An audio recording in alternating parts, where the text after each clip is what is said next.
체질에 관해서 여러 가지 사람들이 얘기를 많이 하잖아요. 예. 그 알레르기 체질이라든지 뭐 비만 체질 이렇게 얘기를 많이 하는데 그 체질이라고 하는 것은 이제 동서양을 막론하고 옛날부터 여러 가지 그 얘기들이 많이 있습니다. 그 어떻게 그러면 그런 체질이 구분이 되느냐 쉽게 얘기를 하면 우리 인체의 그 에너지의 기운이 이제 어느 쪽으로 이제 편중이 되어 있다 이렇게 얘기를 하는 겁니다. 그래서 이제 위쪽으로 편중이 되어 있는 그런 경우에는 우리가 이제 소양인 체질이다 이렇게 얘기를 하고 기운이 아래쪽으로 이렇게 좀 편중이 되어 있으면 이제 소음인 그리고 그 몸 안쪽으로 이렇게 집중이 되어 있으면 이제 태음인이다 이렇게 얘기를 하고 몸 바깥쪽으로 이렇게 아주 발산이 많이 되는 사람들은 이제 태양인이라고 얘기를 하는데 일단은 보통 그 각 체질별로 그 분포되어 있는 정도가 좀 틀립니다. 그래서 태음인 같은 경우에는 이제 50%, 그다음에 소양인이 이제 30%, 소음인이 20%, 그리고 태양인은 아주 그 숫자가 적다고 이렇게 얘기가 되어 있습니다. 그래서 그러면 이제 실제로 외국 같은 경우는 조금 다릅니다. 일본이라든지 몽골, 또 미국 이런 쪽에서 연구한 결과는 조금 이제 다르기 때문에 저 분포는 이제 우리나라에서의 어떤 분포다 이렇게 생각을 하시면 됩니다.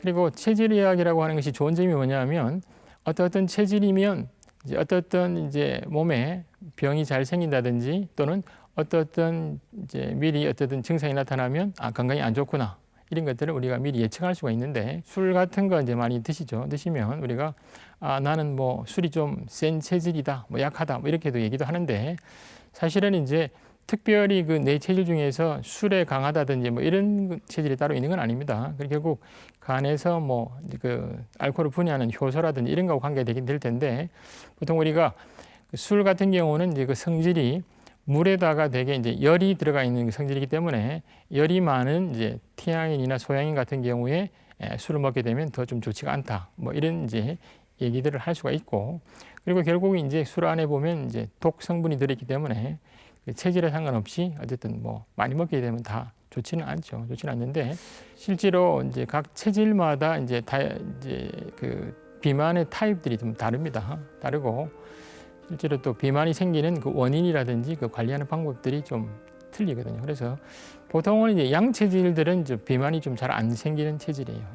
그래서 태양인 같은 경우도 그렇고 소양인도 별로 이제 특히 소양인 같은 경우는 음식을 많이 먹어도 사실은 좀 살이 좀 잘 안 찐다 뭐 이런 이제 체질인데 소음인 같은 경우에는 실제로 음식을 많이 먹진 않아요. 많이 먹진 않고 대부분 이제 위장 기능도 약하기 때문에 음식도 많이 안 먹는데 결국은 이제 그런 사람들이 비만이 된다고 하는 것은 이제 몸 안에서 그 신진대사가 아주 늦어지는 거죠. 그래서 몸이 차거나 냉하면서 몸에 신진대사가 잘 되지 않기 때문에 이제 그 결과로 인해서 이제 비만이 옵니다. 그래서 대부분 이제 몸에서 노폐물이 제일 많은 그 태음인 같은 경우에는 그 노폐물 배설 위주로 하는데 소음인 같은 경우에는 그런 이제 노폐물 배설 위주로 하게 되면 건강을 또 해칠 수 있기 때문에 그런 것들을 이제 참고를 하셔야 됩니다. 건강한 그 뭐 음식 같은 거 되게 이제 우리가 얘기를 이제 많이 하죠.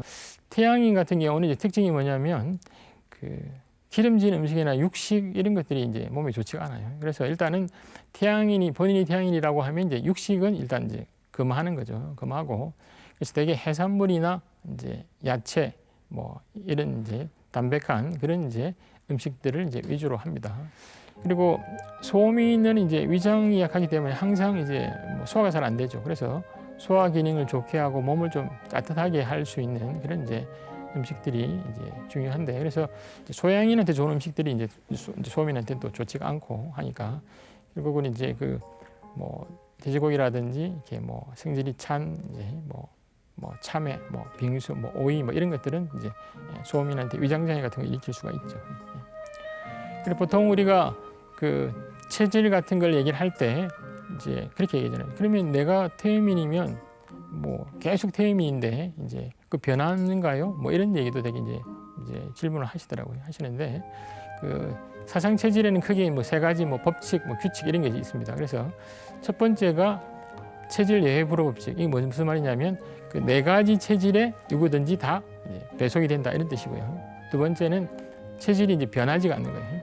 그러니까 한 번 태음인이면 계속 태음인인데 결국 이제 대신 이제 건강하지 못한 태음인에서 이제 건강한 태음인으로 바꿀 수는 있죠. 그건 이제 보통 우리가 체질 개선이라고 하는 거고.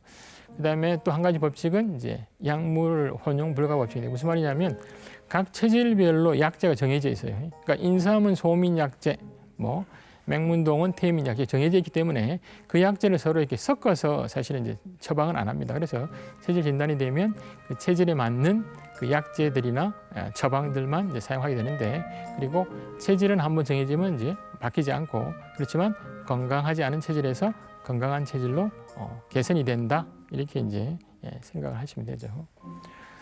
그리고 보통 우리가 그러면 이제 앞에도 말씀드린 것처럼 그러면 체질에 따라서 그러면 이제 실질적으로 똑같은 병이라든지 이런 경우에 치료를 다르게 하느냐, 이렇게 이제 또 의문을 가질 수가 있는데, 예를 들면 이제 의사 선생님 그런 얘기를 하셨어요. 그러니까 한방에는 어떤 얘기가 있냐면 머리가 아픈 경우는 대부분 열로 인해서 머리가 아프고 배가 아픈 경우는 배가 차서 아프다, 이런 얘기가 있는데 이재만 선생님이 틀렸다. 왜냐하면 소민 같은 경우는 머리가 아픈 경우도 차서 아픈 거다.